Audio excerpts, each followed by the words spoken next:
လန်ခီမှာဂူးဆိုင်တော်မိမအရင်ချစ်တဲ့အားပွားကျမသွားပြီနော်ကိုငါမိမမရှိတော့ဘူးငါနေချင်တယ်လို့နေလို့ရပြီအရင်ပျော်ဖို့ကောင်းတာပဲအခုချိန်ကနေစပြီငါခေးလို့ရပြီနှုတ်ခမ်းနေကိုရဲရဲလေးဆိုမယ်မေတောင်လေးလည်းကော်ရမယ်ရေမွေးလေးစွတ်ပြီးခါဝလှလှလေးဝေရမယ်ဒါလေးဆိုငါနဲ့လိုက်မှာပါဟိုးငါအရန်လှပါတာပဲဤပနေတာကိုဘာလို့ဖေလားမကူပေးတာလဲအခုမှပဲဘွားအမှန်နေရတော့တယ်ဟိုကောင်မရှိမှယောက်ျားလေးလိုနေရတာပင်ပန်းလိုက်တာအချိန်ရှိတော့ကလိုက်အောင်မယ် Oh my god ငါဖေဘာဖြစ်သွားတာလဲဒီထောက်ကဘာဖြစ်သွားတာလဲဟီဟီမင်းဒီမှာဘာလို့နေရလဲခလေးစုပ်ငါ့ကိုခိုးကြည့်ရတဲ့ပေါ့တွေ့မယ်ဟိကောင်မပြေးနဲ့မပြေးနဲ့လို့ပြောနေရလေယောက်ျားရဲ့မိမပြန်လာပြီ Oh my god ငါမိမပြန်လာပြီငါမိတ်ကအမြန်ဖြတ်มาရမယ်သူတိသွားလို့မလားဘူးတအိမ်လုံးကလည်းရှုပ်ပွားနေတာပဲအိမ်မှာဘာတွေဖြစ်နေကြတာလဲ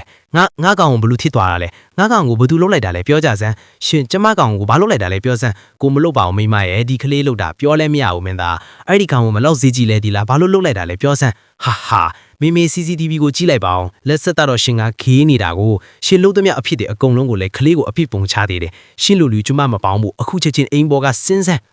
တကယ်တော့ကိုယ့်ရဲ့ဖြစ်တည်မှုကိုလင်းညာနေတာဟာအရာအလုံးကိုခက်ခဲစေပါတယ်အဆုံးထိကြည့်ပေးကြလို့ဂျေဇုအများကြီးတင်ပါတယ်ဗျာ